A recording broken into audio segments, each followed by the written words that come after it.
आए दिन से हम लोग इस प्रभु का वचनों को हम ध्यान कर रहे हैं। दूसरा आगमन, ये अंतिम दिनों का हमारे में ध्यान कर रहे हैं। तो सचमुच में इन दिनों की जो स्थिति है, संसार की जो दशा है, इस दशा के और देखते हुए केवल हम उस घड़ी के विषय में हम नहीं जान सकते। उस घड़ी के विषय में किसी को मालूम नहीं है, पुत्र को मालूम नहीं है, स्वर्ग दूतों को मालूम नहीं है, और प्रभु के किसी संत को भी मालूम नहीं। पवित्र आत्मा प्रभु को भी पता नहीं है, लेकिन वो महसूस कर रहा है प्रभु का आत्मा, क्योंकि परमेश्वर के पास है। परमेश्वर ही उस डेट को, अपने उस समय को, क्षण को अपने पास रखा है।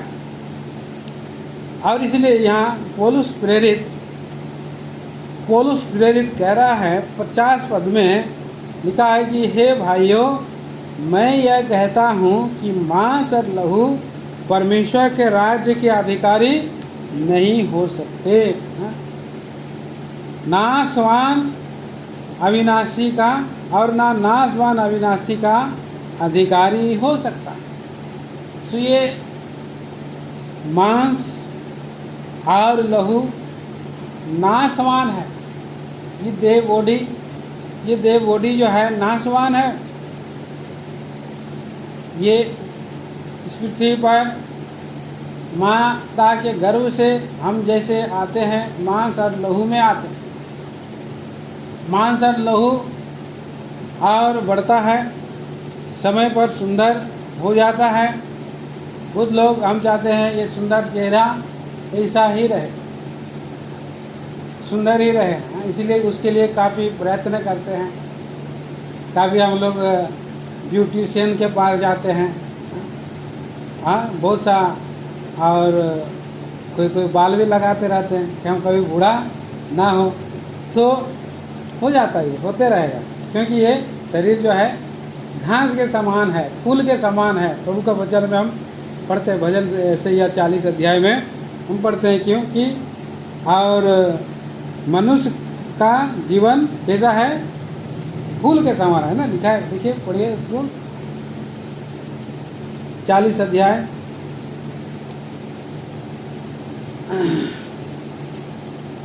6 वचन में।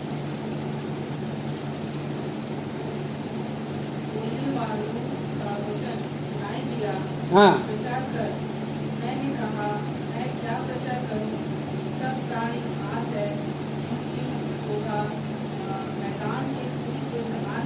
उनकी शोभा मैदान के फूल के समान है। बस यहाँ पर हम लिखते हैं, उनकी शोभा मैदान के फूल के समान है। सुंदरता, मनुष्य अपने अपने समय में सुंदर दिखते हैं।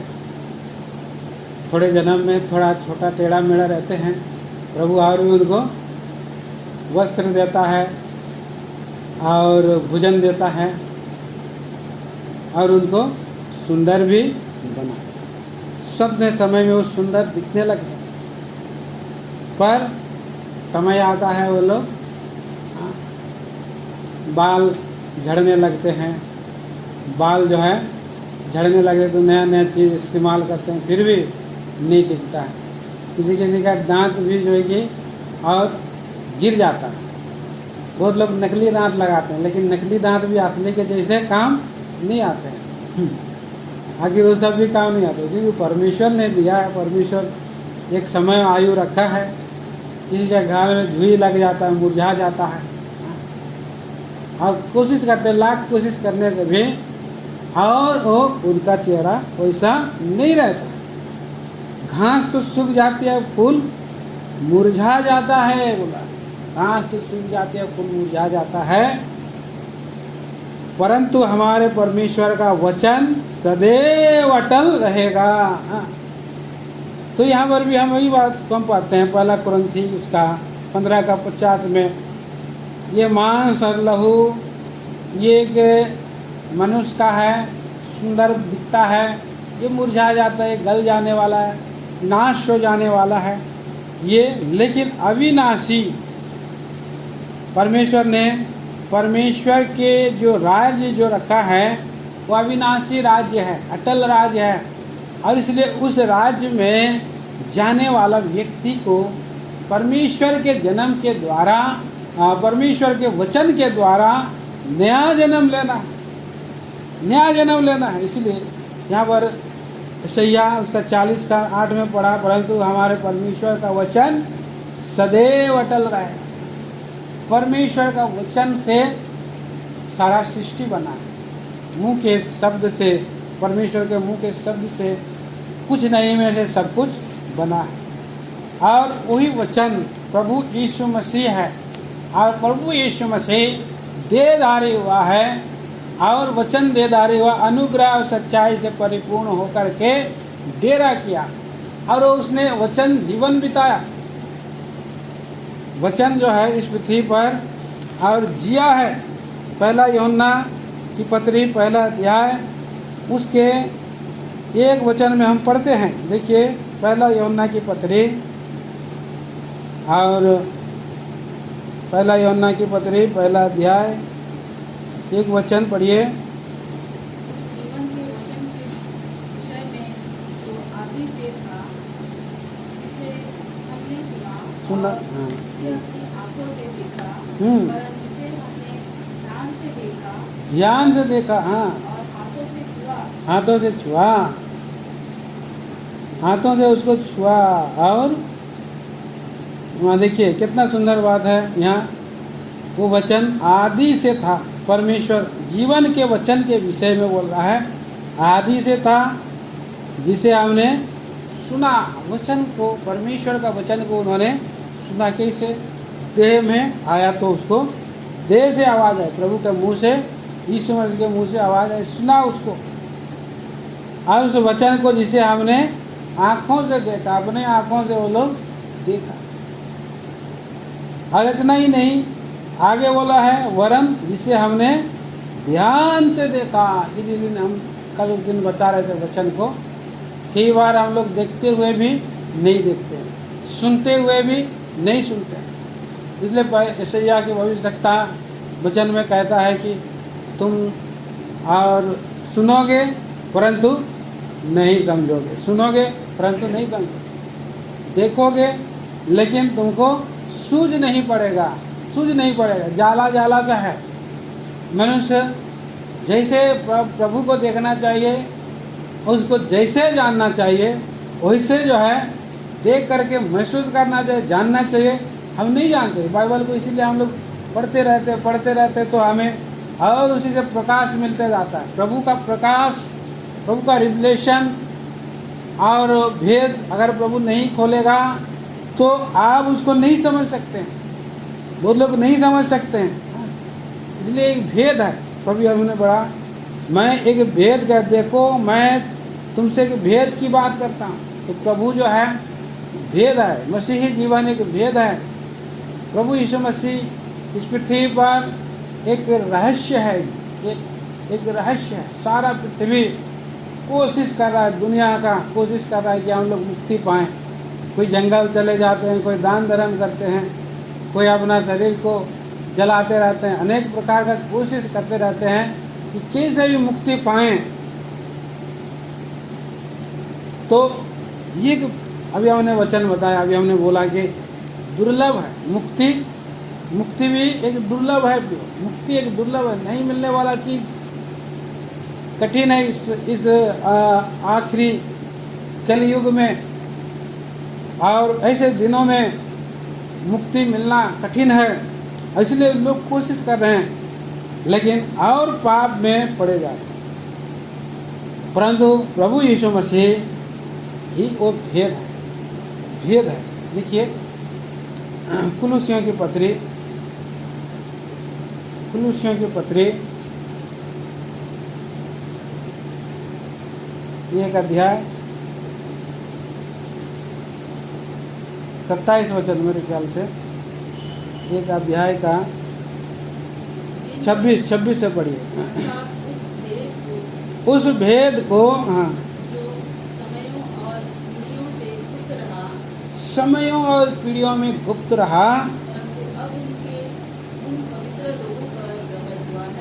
पवित्र लोगों पर प्रकट हुआ है। हाँ, पढ़िए 27। इन पर परमेश्वर ने प्रकट करना चाहा हाँ कि उन्हें जांच हो कि अन्य जातियों में उस भेद की महिमा का मूल्य क्या है। हाँ और वह यह है कि मसीह जो महिमा की आशा है उनमें रहता है। महिमा किया प्रभु यीशु मसीह इस पृथ्वी पर आया, वचन जीवन का वचन था, इस पृथ्वी पर आया, जिसे उसने सुना, अपने ध्यान आँखों से देखा। और वे लोग क्या कर रहे हैं, आँखों से देखने के बाद उनको ध्यान से देखा। बोला प्रभु यीशु मसीह का कामों को देखा प्रभु यीशु मसीह ने। और मैं परमेश्वर की ओर से आया हूँ बोल करके लोगों को अद्भुत चिन्ह दिखा रहा था। इतने अंधों को आँख दिया, आंधी पानी में भी चेलों को और आंधी पानी भी आया तो वहाँ पर चेले लोग सामने में आंधी पानी को भी डांटा। ये कैसा मनुष्य है, ये कैसा मनुष्य है। और इसको आंधी और पानी पर भी अधिकार है। प्रभु उनको और कामों के द्वारा प्रकट करा रहा था, कामों के द्वारा उनको जो है दिखा रहा था कि कैसे ये लोग समझेंगे। और प्रभु यीशु मसीह यूहन्ना की पत्री में हम पढ़ते हैं, और तुम मुझको विश्वास करो कि मैं परमेश्वर की ओर से आया हूँ। अगर विश्वास नहीं कर पा रहे तो उन कामों को जो मैं दिखा रहा हूँ उससे अब पता लगाओ बोल रहा है। तो इसलिए और प्रभु यीशु मसीह ने थोमा को भी बोला कि जिसने मुझे देखा है और उसने पिता को देखा है। फिलिपुस को बोला देखिए यूहन्ना सुसमाचार 14 अध्याय में हम पढ़ते हैं इसको।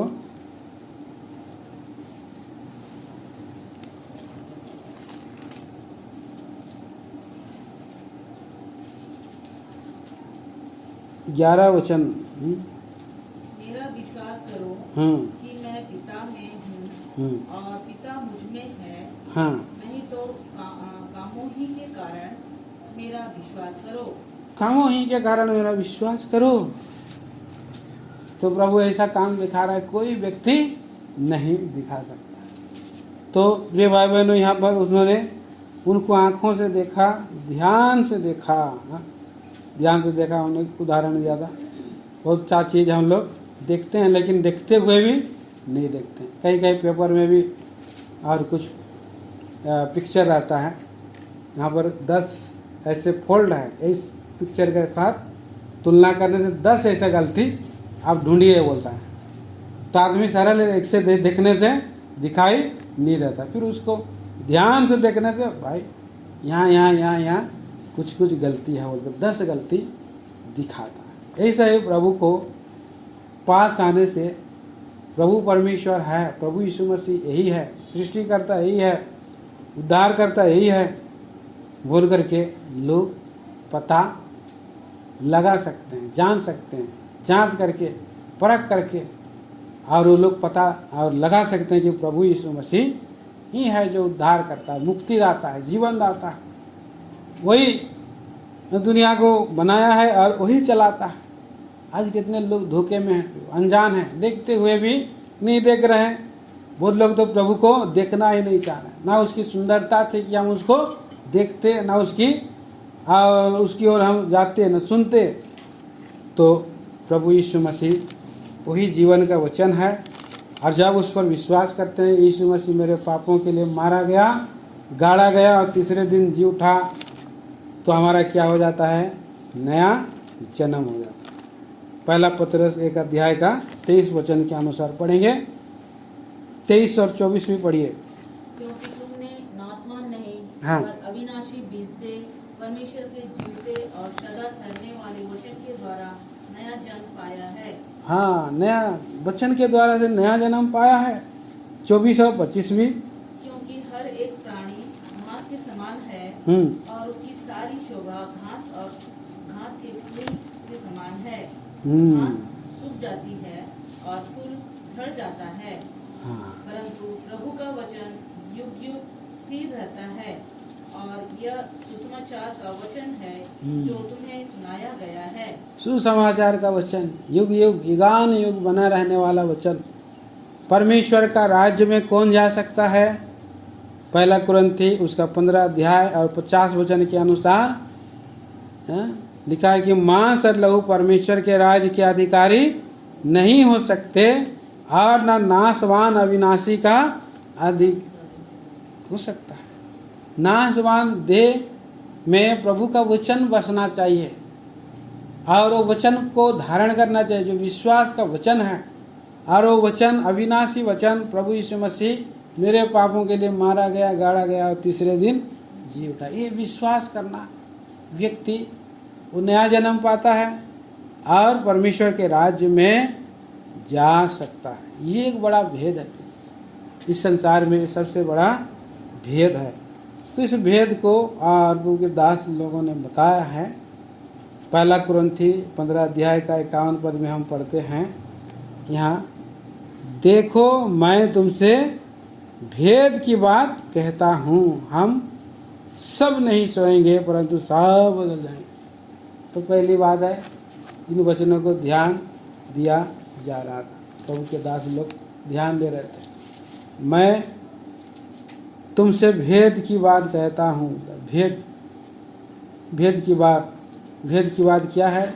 सुसमाचार अन्य जातियों में एक भेद है, जैसे हमने अभी ध्यान दिया। पहला इफिसी 3 अध्याय और 3 अध्याय का 2 और 3 वचन में पढ़ते हैं हम लोग। पढ़िए कोई भी। यदि तुमने परमेश्वर के उस अनुग्रह के प्रबंध का समाचार सुना हो जो तुम्हारे लिए मुझे दिया गया, अर्थात यह कि वह भेद मुझ पर प्रकाशन के द्वारा प्रकट हुआ, जैसा मैं पहले ही संक्षेप में लिख चुका हूँ। हाँ, सो यहाँ पर वो कह रहा है कि परमेश्वर के उस अनुग्रह का प्रबंध, सुसमाचार, ये एक भेद है और पौलुस को मिला, आपको और मुझको भी मिला है। वो भेद क्या है? और प्रभु यीशु मसीह 9 पद में वही बात को पढ़ता है, और सब पर यह बात प्रकाशित करूं कि उस भेद का प्रबंध क्या है जो सबके सृजनहार परमेश्वर में आदि से गुप्त था। ये भेद है, पहला ये भेद है, सुसमाचार का भेद है। उसके बाद हम देखते हैं कलीसिया का भेद। प्रभु हमें और जब उद्धार पाते हैं तो कलीसिया में लाता है। कलीसिया भी एक भेद है, प्रभु का वचन में कलीसिया भी भेद है। तो इन सब वचनों को ध्यान किया जा रहा था। हम अभी कलीसिया के युग में हैं और उसके साथ ही जब कलीसिया उठा ली जाएगी तब हम सब नहीं सोएंगे, बोला यहाँ पर। देखिए 51 पद में हम पढ़ते हैं, पहला कुरिन्थी 15 के 51 में लिखा है, देखो मैं तुमसे भेद की बात कहता हूँ, हम सब नहीं सोएंगे परंतु सब बदल जाएंगे। तो ये कलीसिया में जो प्रभु के लोग परमेश्वर की, प्रभु की इच्छा में चलते हैं, वे लोग बदल जाने वाले हैं। अर्थात जो पुराना जिनका खत्म हो गया है और प्रभु में जो नया बन गए हैं, वे लोग बदल जाने वाले हैं। उदाहरण के रूप में हम देख सकते हैं दूसरा कुरिन्थियों की पत्री 5 अध्याय का 17 वचन, कोई भी पढ़िए। इसलिए यदि कोई मसीह में है, हाँ, तो वह नई सृष्टि है। हाँ, पुरानी बातें बीत गई, हाँ, देखो सब बातें नई हो गई है। जो मसीह में है, जो मसीह में है वो नई सृष्टि है। तो नई सृष्टि, यहाँ पर ये संसार पुरानी सृष्टि है। ये संसार में, जब इस संसार में हम हैं, ये एक पुरानी सृष्टि है। और पुरानी सृष्टि किस लिए रखा गया है? इसलिए रखा गया है कि वो जलाए जाएं, क्योंकि यहाँ पर पुराना सृष्टि जो है अधर्म है, पाप है, अधर्म है, पाप है, अपराध है, भ्रष्टाचार है। और इस सृष्टि में हम रहते हैं। तो ये पुरानी सृष्टि में हमारा देह भी है, शरीर भी है, और जो इसीलिए ये जो है, जो कुछ भी पुरानी चीज़ है, क्या करते हैं बहुत लोग उसको और बाहर निकाल करके जला देते हैं। बहुत लोग बेकार हो जाने से, वेस्ट हो जाने से उसको जला देते हैं, रखते नहीं हैं। तो वहाँ प्रभु भी नया चीज़, नया सृष्टि में लेकर के आ रहा है, तो पुराना चीज़ों को मिटा देना चाहता है, मिटा देना चाहता है। एक वचन और पढ़ेंगे, इब्रानियों की पत्री में भी हम पढ़ते हैं, और इब्रानियों की पत्री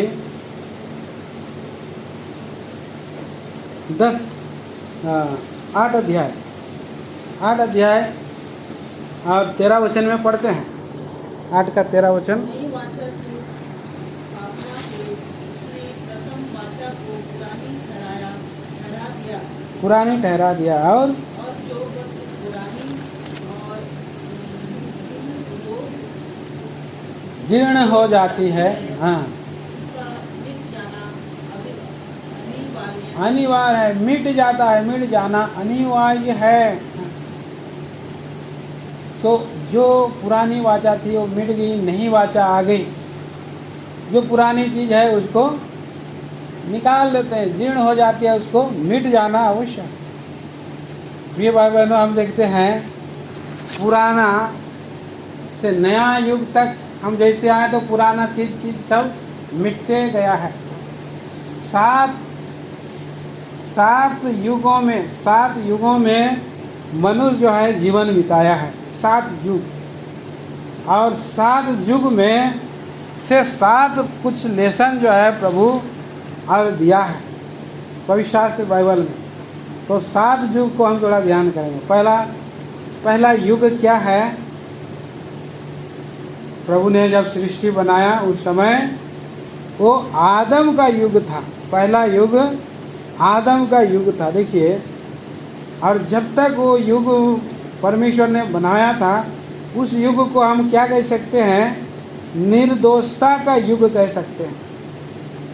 परमेश्वर सब कुछ बनाने के बाद आदम को बनाया और आदम और हव्वा को अदन के वाटिका में उसने रख दिया। क्यों रखा? इसके पढ़ेंगे 2 अध्याय उत्पत्ति और 15 वचन। तब यहोवा परमेश्वर ने आदम को लेकर आदन की वाटिका में रख दिया, हाँ, कि वह उसमें काम करे और उसकी रक्षा करे। वहाँ उस काम करे, उसकी रक्षा करे। और उसके बाद उसको एक सहायक भी दिया। पति पत्नी रहे साथ में, आदम और हव्वा साथ में रहे थे ये भाई बहन। और जब तक वो लोग साथ में रहे, वे उस युग को हम कह सकते हैं निर्दोष जीवन बिता रहे थे। निर्दोषता का युग था वो। निर्दोषता का युग के लिए ही प्रभु आकर मुझको प्रभु जी उद्धार दिया है। इफिसियों की पत्री में हम पढ़ते हैं उस निर्दोषता का युग में ले जाना चाहता है प्रभु। देखिए इफिसी 1 अध्याय 4 वचन में हम पढ़ सकते हैं, पढ़िए। जैसा उसने हमें जगत की उत्पत्ति से पहले उसने चुन लिया, मसीह यीशु में चुन लिया, हाँ, हम उसके निकट प्रेम में पवित्र और निर्दोष हों। हाँ, उसके प्रेम में हम, प्रेम बना रहेगा, आशा चला जाएगा, विश्वास चला जाएगा और प्रेम बना रहेगा। परमेश्वर का प्रेम बना रहेगा। उसके प्रेम में पवित्रता, हाँ, यहाँ पर पाप जो है कि जल जाएगा, पाप नहीं रहेगा। कोई भी मनुष्य और पाप में जीने वाला व्यक्ति है, पाप में नहीं रहेगा। पाप मिटा देगा, पाप को जला देता है प्रभु। तो आज इस पृथ्वी करा रही है, पाप के कारण करा रही है। रोमियो की पत्री में आप 8 अध्याय में हम देखेंगे पाप के बोझ से पृथ्वी जलाए जाने की परिस्थिति में है।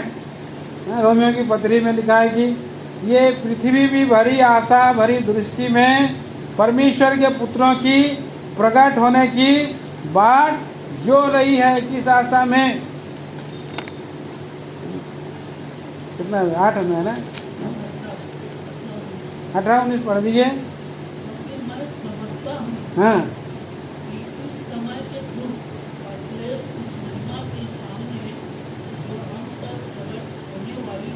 कुछ भी नहीं है, कुछ भी नहीं है, क्योंकि सृष्टि बड़ी आफत भरी सृष्टि से परमेश्वर के पुत्रों के प्रकट होने की बात हो रही है। हाँ पढ़िए 23 तक पढ़िए। क्योंकि सृष्टि अपनी इच्छा से नहीं पर अधीन करने वालों की ओर से व्यर्थता से अधीन इस आशा से की गई कि सृष्टि की आपकी विनाश के दापों से छुटकारा पाकर परमेश्वर की संतानों की महिमा की स्वतंत्रता प्राप्त करेगी।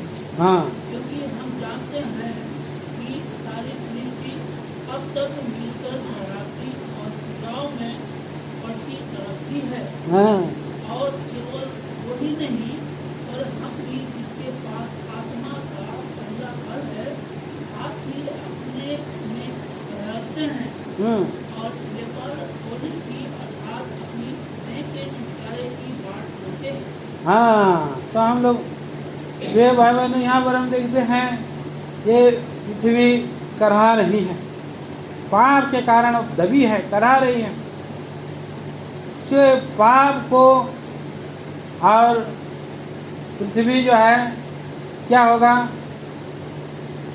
पृथ्वी पाप जिस स्थान में किया है पृथ्वी आकर के गवाही देता है कि फलाना व्यक्ति ने इस स्थान में पाप किया है और इसलिए और वहाँ पर ये और मुझको अशुद्ध कर दिया है। हम लोग कई बार मनुष्य सोचता है अंधकार में कि मैं तो पाप कर रहा हूँ, कौन देख रहा है, कौन देख रहा है, गुप्त में छुपा हुआ पाप लोग कर रहे हैं तो कौन देख रहा है। तो वहाँ पर पृथ्वी का उस टुकड़ा जो है वो गवाही देगा प्रभु के सामने में। आयुब की किताब में हम पढ़ते हैं 11 अध्याय का, आयुब की किताब 11 अध्याय और 12 वचन पढ़ते हैं। 11 नहीं कितना है, आकाश और पृथ्वी दोनों दुहाई देंगे बोलता है। कितना मैं माफ करिए मैं भूल गया।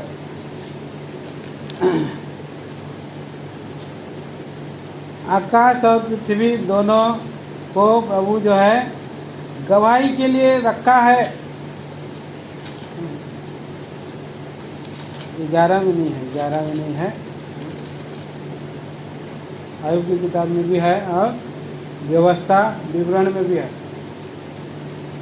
हे आकाश कान लगा बोल रहा है कि मैं बोलूँगा बोल रहा है। वहाँ पर गवाही देते हैं। जैसे आयुब में ठीक लिखा, आयुब कोई निकाल सकता है।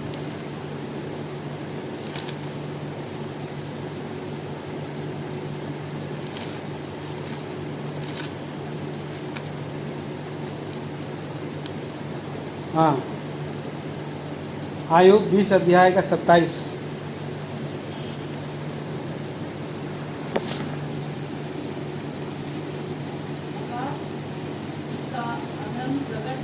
आकाश उसका धर्म प्रकट करेगा।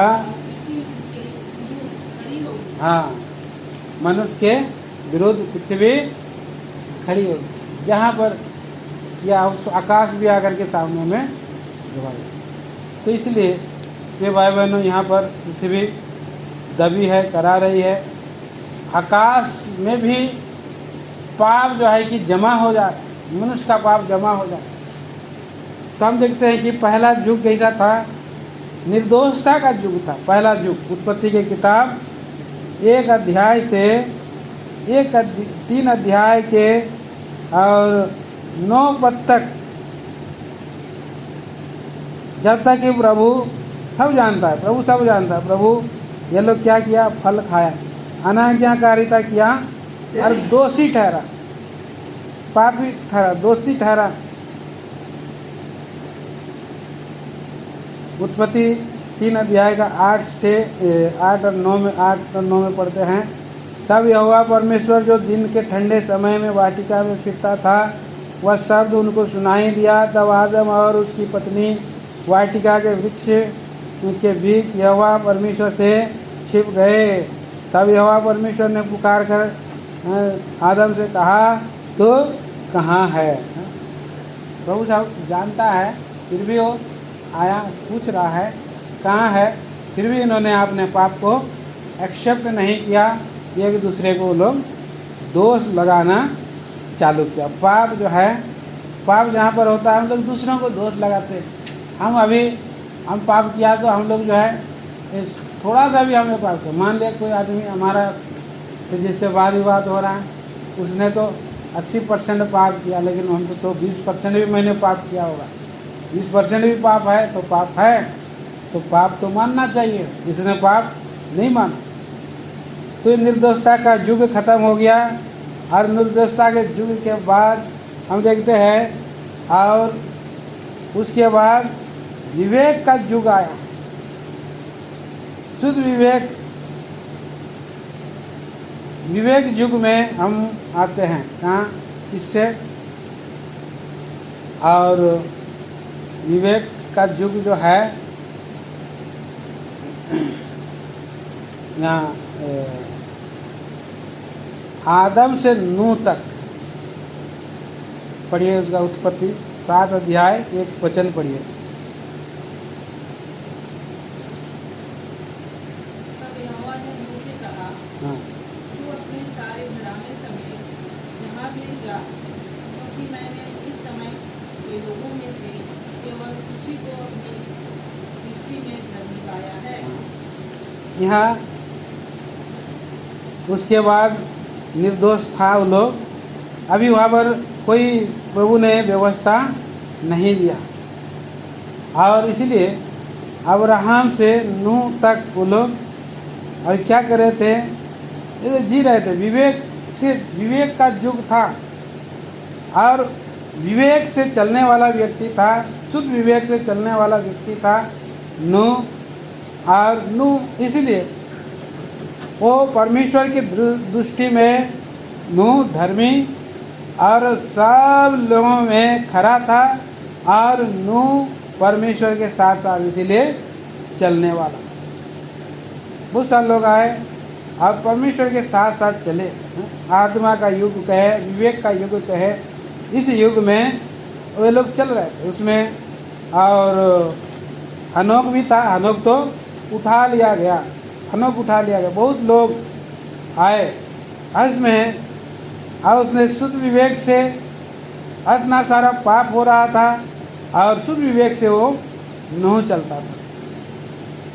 नूह शुद्ध विवेक से चलता था, इसीलिए जो उनको जहाज में आने का मौका मिला। तूने अपने 7 अध्याय में लिखा है, तू अपने सारे घराने समेत जहाज में जा, क्योंकि मैंने इस समय के लोगों से केवल तुझी को अपने दृष्टि में धर्मी ठहरा। तो आज भी हम देखते हैं क्यों पवित्र आत्मा का युग में हमको रहना है, आना है। पहला तिमोथी की पत्री में हम पढ़ते हैं कि अपने विवेक, कितने लोग भटक गए। प्रभु बोल रहा है कि विश्वास और शुद्ध विवेक को थामे रहो, बोल रहा है। देखिए प्रभु ने हमें इस विवेक के युग में लेकर के आया है। पढ़ दीजिए और एक वचन।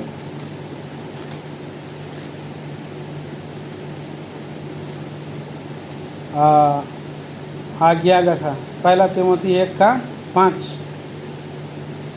आज्ञा का सारांश यह है कि हाँ। शुद्ध मन और अच्छे विवेक और कपट रहित हाँ। विश्वास से प्रेम उत्पन्न हो।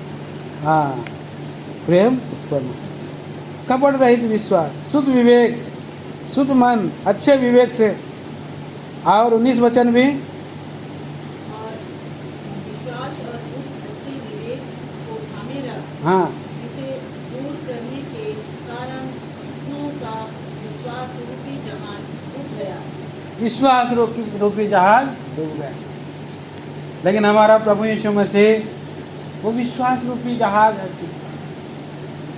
यहाँ पर नूह का विश्वास रूपी जहाज में वो प्रवेश किया है और बच गया है। नूह का युग में वो बच गया, उसका विवेक सही था, वो सच्चाई से चल रहा था। और इसलिए विवेक का युग उस समय था। ये भाई बहनों, उसके बाद हम देखते हैं और विवेक का युग कहता है कि धर्मी बने रहो। अभी हमने आराधना का मैसेज में सुना कि धर्मी कैसे बन सकते हैं, धर्मी बने कैसे रह सकते हैं। प्रभु पर विश्वास रख करके धर्मी हम बन सकते हैं। फिर उसके बाद हम देखते हैं कि उस युग के बाद और अब्राहम का युग आया। अब्राहम से लेकर के नूह तक विश्वास का युग कह सकते हैं इसको। उत्पत्ति का किताब उसका 12 अध्याय 1 वचन पढ़िए। यहोवा ने अब्राहम से कहा, अपने देश और अपनी कुटुंबियों और अपने पिता के घर को छोड़कर उस देश में चला जा जो मैं तुझे दिखाऊंगा। हाँ, तो उसने विश्वास से निकला। विश्वास का युग है। विश्वास से परमेश्वर को उसने प्रसन्न किया। फिर उसके बाद हम देखते हैं और विश्वास का युग कहाँ तक चला? अब्राहम से लेकर के मूसा तक चला। अब्राहम से लेकर के मूसा तक इस विश्वास का युग में लोग विश्वास से चलते रहे। परमेश्वर उनसे भेंट किया और बातें किया। पवित्र आत्मा प्रभु उनसे बातें किया और उसके बाद प्रभु ने उनको और उस युग में ले आया, व्यवस्था का युग, जिसको हम मूसा तक कहते हैं। मूसा तक था, अब्राहम से मूसा तक था, विश्वास का युग था। अब मूसा से प्रभु यीशु मसीह के तक विश्व और व्यवस्था का युग है। पढ़िए 19 अध्याय, एक निर्गमन की किताब 19 अध्याय में आएंगे, 10 और 11 वचन पढ़िए।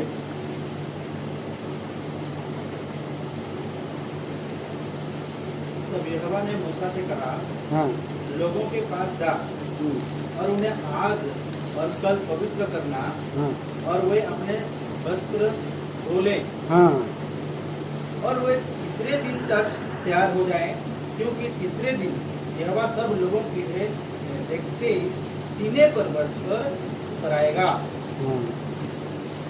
तो इसको हम कह सकते हैं प्रभु का वचन के अनुसार पवित्र जीवन बिताने का युग, विश्वास के साथ पवित्र जीवन बिताने का युग है। अपने वस्त्र को धो लें बोला। तो इस युग में पवित्र जीवन बिताने के लिए प्रभु ने उनको लाया। फिर हम आगे हम देखते हैं कि वो प्रभु यीशु मसीह के दिन तक वे लोग व्यवस्था को पालन करते रहे और व्यवस्था का और युग में और जीवन बिताए बहुत सारे लोग। केवल यहूदी इस्राएली लोग भी उसी व्यवस्था के बंधन में आज भी हैं। इस पृथ्वी पर निचले स्थानों तक इसलिए पहुंचा है। उन लोग का पूरा छुटकारा नहीं हुआ है, हम लोग से आगे नहीं बढ़े हैं। हाँ, ये वचन आप पढ़ सकते हैं और उन्होंने कैसे जीवन बिताया है। और इब्रानियों के पत्री में आप पढ़ सकते हैं। इब्रानियों की पत्री 12 अध्याय 11 अध्याय पढ़िए और 40 वचन, 11 का 40।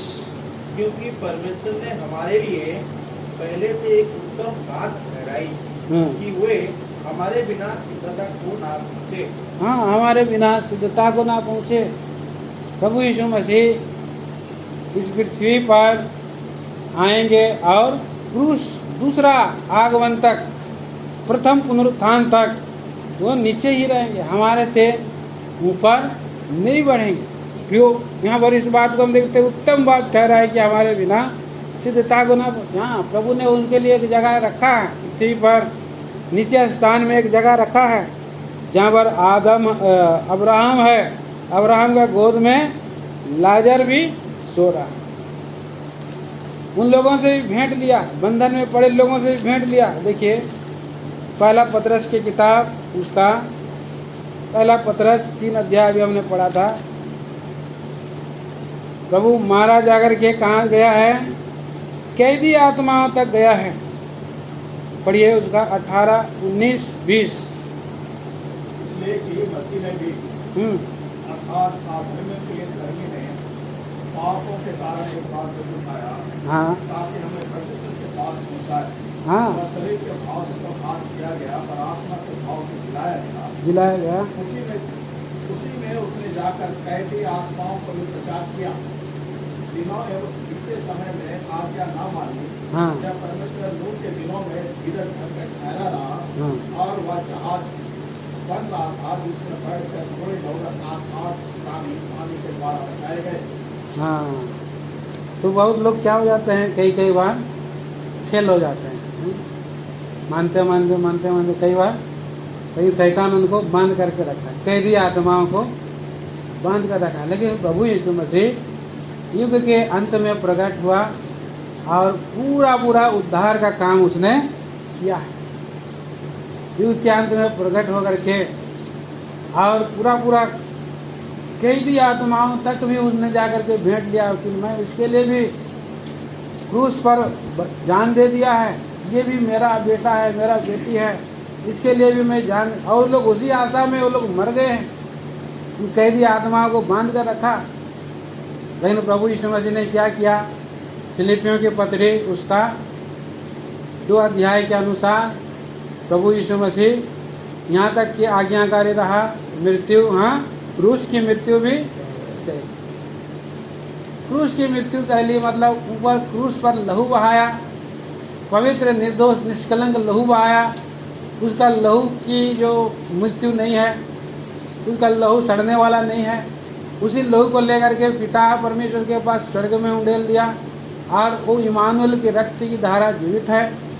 और जो उसको हृदय विवेक से कोई भी व्यक्ति, कैदी भी अगर इस संसार में आत्मा में भी बंधन में है, पाप के बंधन में है, तो भी वो उसको प्रभु दिला देगा। इसलिए कैदी आत्माओं तक ये सुसमाचार पहुंच गया। प्रभु यीशु मसीह कैदी आत्माओं तक प्रचार किया है अंदर में। इसलिए वहाँ पर लिखा है फिलिपियों की पत्री में कि सब नामों से उसको उत्तम नाम दिया गया, और जो कुछ भी स्वर्ग में है उसको उसके नाम से घुटना टेकेंगे, और पृथ्वी के ऊपर में जो है घुटना टेकेंगे, और पृथ्वी के नीचे भी जो है उसके नाम से घुटना टेकेंगे। तो प्रभु का प्लान, प्रभु का योजना, प्रभु का संकल्प बहुत बड़ा है, मनुष्य के समझ से परे है। प्रभु कैसों का उद्धार करने में सामर्थ्य है। तो इसलिए हम देखा कि यहाँ प्रभु यीशु मसीह ने जो बंधन में थे, कैद में थे, व्यवस्था के बंधन में जीवन बिता रहे थे, उन लोगों के लिए प्रभु यीशु मसीह ने कैलवरी के क्रूस पर व्यवस्था के बंधनों को से बंधन से भी छुटकारा दिया। एक वचन पढ़ें, कुलुस्सियों की पत्री 2 अध्याय का 13 और 14 वचन।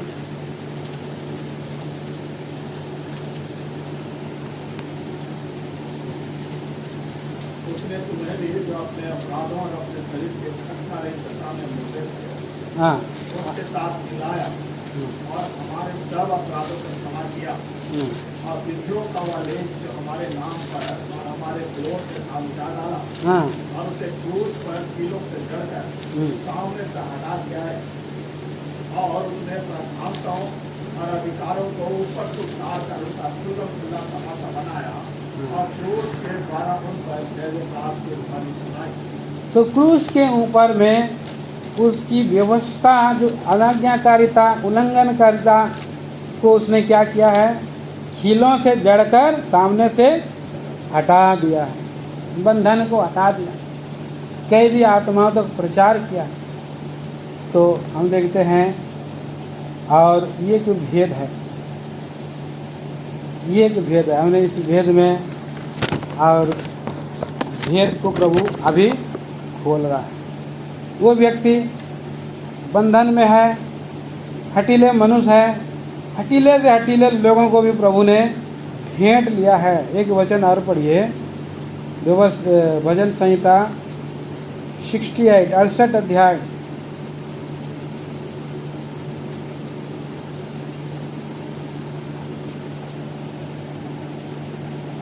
68 अध्याय में 18 पद में लिखा है। तो ऊंचे पर चढ़ा हाँ तो लोगों को बलवाई में ले गया। हाँ तूने मनुष्यों से वरन अकेले मनुष्यों से भी भेंट की, जिससे याद परमेश्वर में तुमने वास करे। तो हठीले लोगों से भी प्रभु, बंधन में पड़े हुए लोगों से भी प्रभु भेंट किया।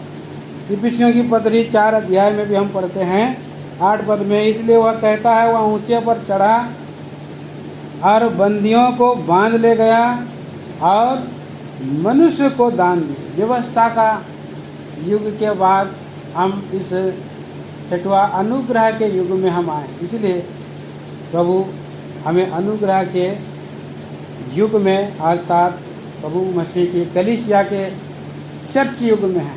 कलीसिया का भेद है, अभी ये चर्च युग है, अनुग्रह का युग भी कह सकते हैं।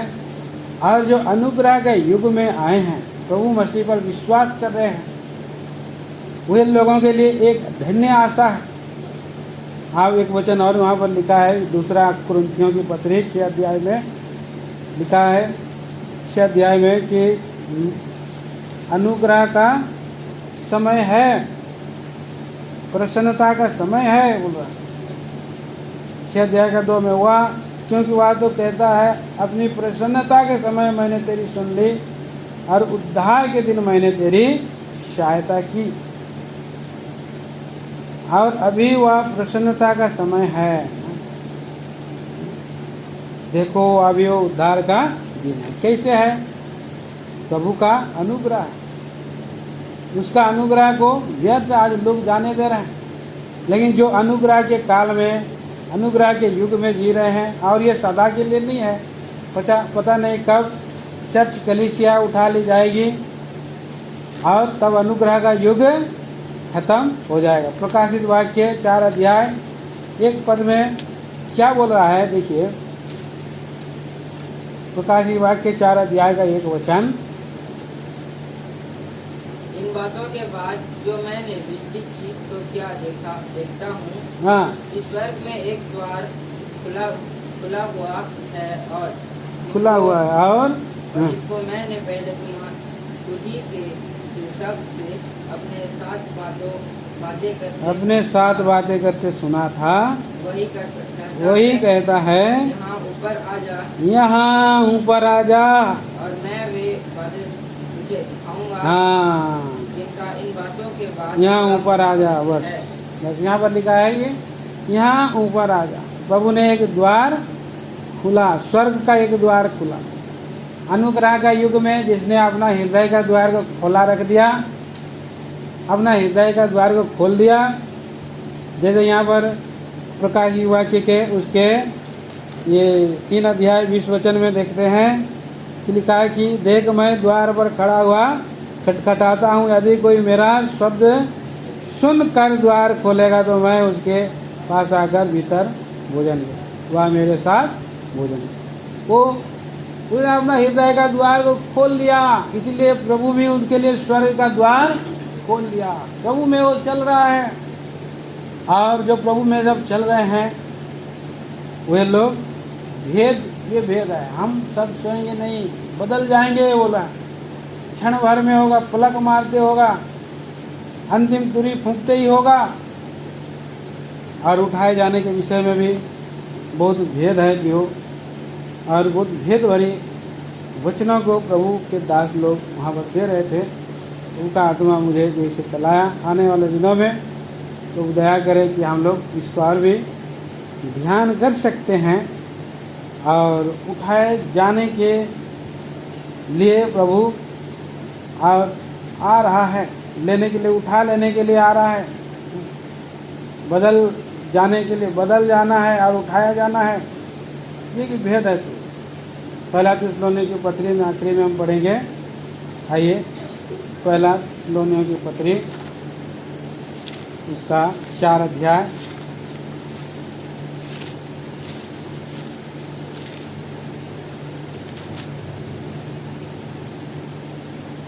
16 वचन पढ़िए।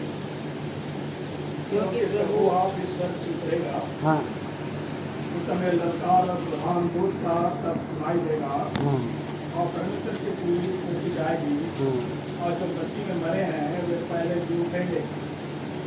पहले जी उठेंगे। 17 वचन। तब हम जो जीवित और बचे रहेंगे हाँ उसके साथ बादलों पर उठा लिए जाएंगे, हाँ। हवा में प्रभु से मिलेंगे और इस रीति से हम सदा प्रभु के साथ रहेंगे। इस रीति से सदा प्रभु के साथ। इसलिए हम जो जीवित हैं और बचे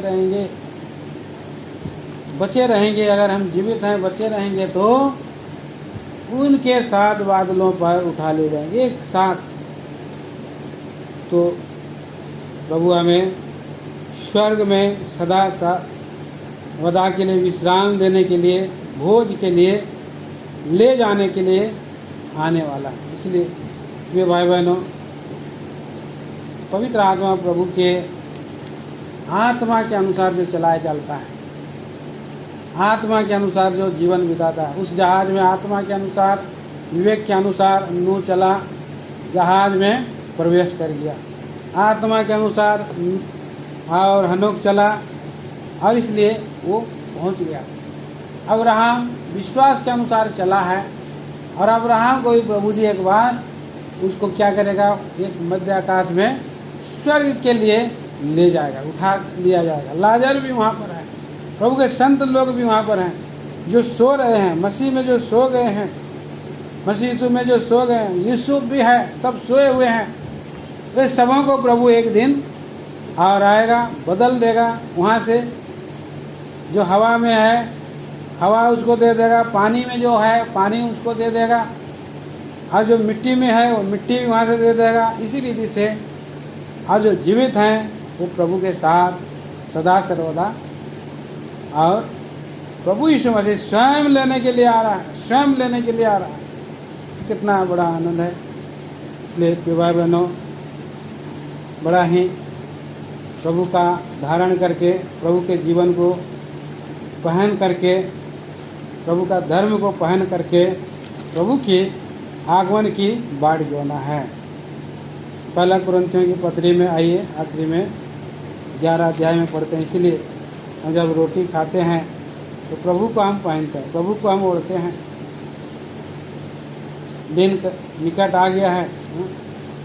23 वचन से पढ़ेंगे हम लोग, 23 वचन से 28 वचन तक साथ साथ में बारी से पढ़ेंगे। आइए, पहला कुरिन्थी 11 का 23 वचन से। क्योंकि यह बात मुझे प्रभु से पहुंची और मैंने तुम्हें भी पहुंचा दी कि प्रभु यीशु ने जिस रात वह पकवाया गया रोटी ली और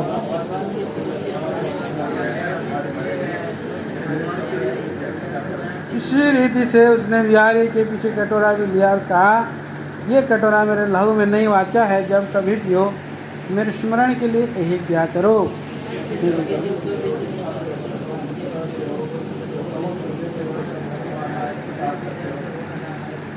इसलिए जो कोई अनुचित रीति से प्रभु की रोटी खाए या उसकी कटोरे में से पिए, वह प्रभु की देह और लहू का अपराधी ठहरेगा।